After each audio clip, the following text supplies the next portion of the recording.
Hello students, ഇന്ന് നമ്മൾ എടുക്കുന്നത് മൊഡ്യൂൾ വണ്ണിലെ മൂന്നാമത്തെ യൂണിറ്റാണ്. ഒബ്ജക്റ്റ് ഓഫ് ലോജിസ്റ്റിക് ആണ്. ഒരു ലോജിസ്റ്റിക്കിൻ്റെ മെയിൻ എയിം എന്ന് പറയുന്നത് കസ്റ്റമേഴ്സിൻ്റെ ഡിമാൻഡ് മീറ്റ് ചെയ്യുക, അതുപോലെ തന്നെ അവരെ സാറ്റിസ്ഫാക്ഷൻ ചെയ്യാൻ അങ്ങനെയുള്ള കാര്യങ്ങളാണ്.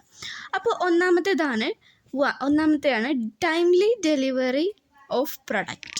Logistic main aim to ensuring that products are delivered to customers on the time. Late delivery can affect the customer satisfaction and business reputation. അപ്പോൾ ഒന്നാമത്തെ പോയിൻ്റാണ് ടൈംലി ഡെലിവറി പ്രൊഡക്റ്റ്. കസ്റ്റമേഴ്സ് പറഞ്ഞ ടൈമിൽ തന്നെ എന്ത് ചെയ്യുക, പ്രൊഡക്റ്റ് ഡെലിവറി ചെയ്യുക. അതാണ് ഒരു ലോജിസ്റ്റിക്കിൻ്റെ മെയിൻ എയിം എന്ന് പറയുന്നത്. ഇനിയിപ്പോൾ ലേറ്റായി ഡെലിവർ ചെയ്താൽ അതെങ്ങനെയൊക്കെയാണ് നമ്മുടെ കസ്റ്റമേഴ്സിൻ്റെ സാറ്റിസ്ഫാക്ഷൻ കുറക്കാനും ബിസിനസ്സിൻ്റെ റെപ്യൂട്ടേഷൻ കുറക്കാനൊക്കെ കാരണമാകും. രണ്ടാമത്തെ പോയിൻ്റാണ് reducing transportation cost. Logistic helping to planning routes, selecting the best transporting method and combine shipment to reducing fuel and transport cost. Logistic നമ്മളെ എന്തിനു ഹെൽപ്പ് ചെയ്യുന്നുണ്ട്? റൂട്ട് പ്ലാൻ ചെയ്യാനും അതുപോലെ തന്നെ ഏതാണ് ബെസ്റ്റ് ട്രാൻസ്പോർട്ടേഷൻ മെത്തേഡ് എന്ന് മനസ്സിലാക്കാൻ. റോഡ് മാർഗ്ഗമാണോ, സീ ആണോ, എയർ ആണോ, റെയിലാണോ, ഇത് നമുക്ക് ഏറ്റവും ബെസ്റ്റായിട്ടുള്ള ട്രാൻസ്പോർട്ടേഷന് മനസ്സിലാക്കാനൊക്കെയാണ് യൂസ് ചെയ്യുന്നത്. അതുപോലെ തന്നെ ഷിപ്മെൻറ്റ് എന്താണ്, നമുക്ക് ഫ്ലൂവലൊക്കെ കുറക്കാൻ ഷിപ്മെൻറ്റ് നമുക്ക് യൂസ് ചെയ്യാം. മൂന്നാമത്തെ പോയിൻ്റാണ് efficient inventory management. Logistic ensuring that there is enough stock to meet demand without holding to the much, which can leading to wastage or extra storage cost. Logistic നമ്മൾ എന്തിനു help ചെയ്യുന്നുണ്ട്? മതിയായ stock, എത്ര സ്റ്റോക്കാണ് വേണ്ടത്, എത്ര നമുക്ക് സ്റ്റോക്കാണ് വേണ്ടത്, ഇങ്ങനെ കാര്യങ്ങളൊക്കെ മനസ്സിലാക്കുന്നത് ഇതിന് സഹായിക്കുന്നുണ്ട്. അതിലൂടെ നമ്മൾ അങ്ങനെ സ്റ്റോക്ക് മനസ്സിലാക്കുന്നതിലൂടെ അല്ലെങ്കിൽ ഡിമാൻഡ് മനസ്സിലാക്കുന്നതിലൂടെ, കസ്റ്റമേഴ്സിൻ്റെ ഡിമാൻഡ് മനസ്സിലാക്കുന്നതിലൂടെ നമുക്ക് വേസ്റ്റേജും ഇപ്പോൾ എക്സ്ട്രാ സ്റ്റോക്ക് വേണോ, ഇങ്ങനെ കാര്യങ്ങളൊക്കെ മനസ്സിലാക്കാൻ ഇൻവെൻറ്ററി മാനേജ്മെൻറ്റ് സഹായിക്കുന്നുണ്ട്. നാലാമത്തെയാണ് better customer satisfaction. Delivering product quickly, safely and in good condition, helping to keeping customer happy and building trust with the company. നമ്മൾ പ്രൊഡക്റ്റ് ഡെലിവറി ചെയ്യുന്ന സമയത്ത്, കസ്റ്റമേഴ്സിന് പ്രൊഡക്റ്റ് ഡെലിവറി ചെയ്യുന്ന സമയത്ത് ക്വിക്ക്ലി, പെട്ടെന്ന്, സേഫ്റ്റി ആയിട്ട് നല്ല രീതിക്ക് നമ്മൾ ഡെലിവറി ചെയ്യുകയാണെങ്കിൽ, ഗുഡ് കണ്ടീഷനിലൊക്കെ ഡെലിവറി ചെയ്യുകയാണെങ്കിൽ കസ്റ്റമേഴ്സിൻ്റെ ഹാപ്പി കസ്റ്റമേഴ്സിൻ്റെ സാറ്റിസ്ഫാക്ഷൻ ഉണ്ടാക്കാനും അതുപോലെ തന്നെ കമ്പനിയോടുള്ളൊരു ട്രസ്റ്റ് ബിൽഡ് ചെയ്യാനും നമ്മളെ സഹായിക്കും. അഞ്ചാമത്തെ പോയിൻ്റാണ് effective use of resource. Logistic എന്തുറപ്പ് വരുത്തുന്നുണ്ട്? പീപ്പിൾസ്, മെഷീൻ, അതുപോലെ തന്നെ വെഹിക്കിൾസ്, ഇതൊക്കെ മാക്സിമം യൂസ് ചെയ്യാൻ ശ്രമിക്കുന്നുണ്ട്. അതിലൂടെ നമുക്ക് എന്ത് ഇമ്പ്രൂവ് ചെയ്യാൻ പറ്റും? പ്രൊഡക്ടിവിറ്റി ഇമ്പ്രൂവ് ചെയ്യാൻ പറ്റും. അതുപോലെ തന്നെ വേസ്റ്റേജൊക്കെ നമുക്ക് അവോയ്ഡ് ചെയ്യാനും പറ്റും. ആറാമത്തെ പോയിൻ്റാണ് ensuring product safety. During transportation and storage, product must be handling carefully to avoid damage. Logistic ensure proper packing, loading and storage.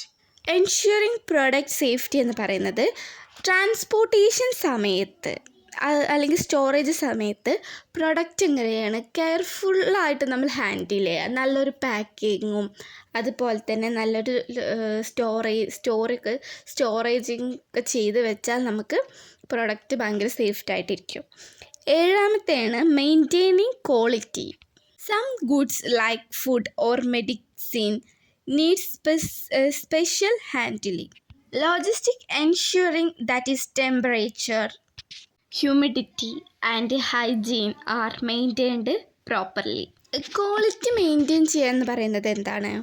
ചില ഗുഡ്സ് ഉണ്ടാകും, ഫ്രൂട്ട്സ്, അതുപോലെ തന്നെ മെഡിസിൻ ഐറ്റംസ്, ഇവയ്ക്കൊക്കെ ഇവയൊക്കെ നമ്മൾ സ്പെഷ്യലായിട്ട് ഹാൻഡിൽ ചെയ്യണം. അതായത് ഇപ്പോൾ ഒരു മെഡിസിൻസൊക്കെ, ഫ്രൂട്ട്സൊക്കെ കേടുവരാതിരിക്കാൻ നമുക്ക് അവിടെ ടെമ്പറേച്ചർ മെയിൻറ്റെയിൻ ചെയ്യണം. അതുപോലെ തന്നെ ഹൈജീനായിട്ട് നമുക്ക് എത്തിക്കാനൊക്കെ കഴിയണം. ഓക്കെ. എട്ടാമത്തെ പോയിൻ്റാണ് quick response to market demand. Logistic help business respond quickly to changing in customer demand, especially during peak season or emergency. ലോജിസ്റ്റിക് എന്തിനോട് നമ്മൾ ഹെൽപ്പ് ചെയ്യുന്നുണ്ട്? കസ്റ്റമേഴ്സിൻ്റെ ഡിമാൻഡ് ചേഞ്ച് ചെയ്യുമ്പോൾ എന്തും കൂടി ചേഞ്ച് ചെയ്യണം. ബിസിനസ് അല്ലെങ്കിൽ ഒരു ബിസിനസ് എന്ത് ചെയ്യണം? അത് മാറ്റണം. കസ്റ്റമേഴ്സിന് എന്താണ് ആവശ്യം അത് എത്തിക്കണം. ഇപ്പോൾ ഒരു സ്കൂൾ തുറക്കുന്ന സമയത്താണെങ്കിൽ നമുക്ക് എന്താണ് കൂടുതൽ സ്കൂൾ ഐറ്റംസായ ബാഗ് ഇങ്ങനത്തെ കാര്യങ്ങളൊക്കെയാണ് നമുക്ക് വേണ്ടത്. അപ്പോൾ എന്താണ് മാർക്കറ്റിൽ എന്താ അവൈലബിൾ ആവണം?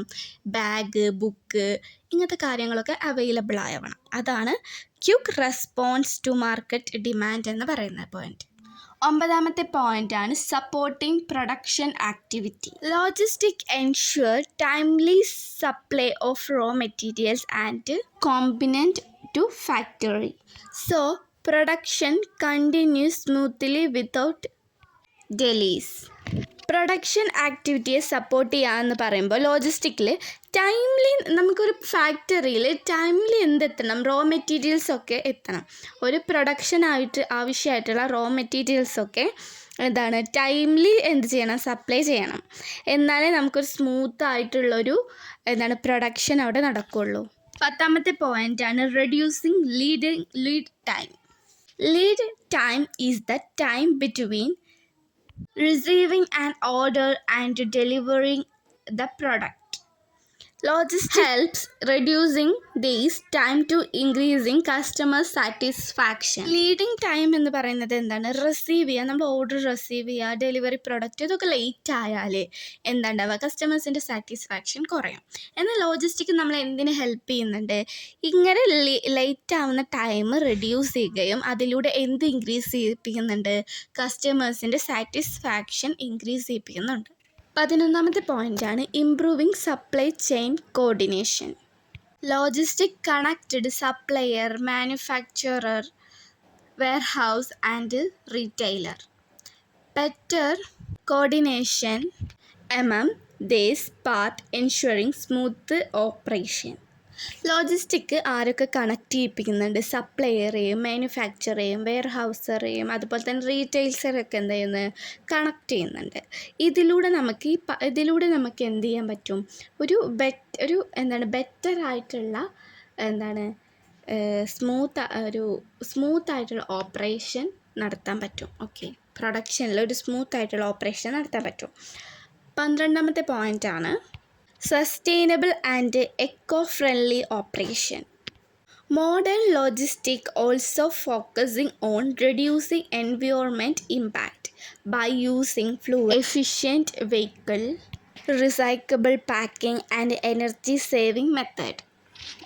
എക്കോ ഫ്രണ്ട്ലി ഓപ്പറേഷൻ എന്ന് പറയുമ്പോൾ മോഡേൺ ആയിട്ടുള്ള ലോജിസ്റ്റിക് എന്താണ് ഫോക്കസ് ചെയ്യുന്നതെന്ന് വെച്ചാൽ എൻവിയോൺമെൻറ്റിൽ പരിസ്ഥിതിക്ക് ദോഷമാവുന്ന കാര്യങ്ങളൊന്നും ചെയ്യാതെ ഫ്ലൂവൽ എന്ത് ചെയ്യുകയാണ്? വീണ്ടും യൂസ് ചെയ്യുക. അതുപോലെ തന്നെ എനർജി സേവ് ചെയ്യുക.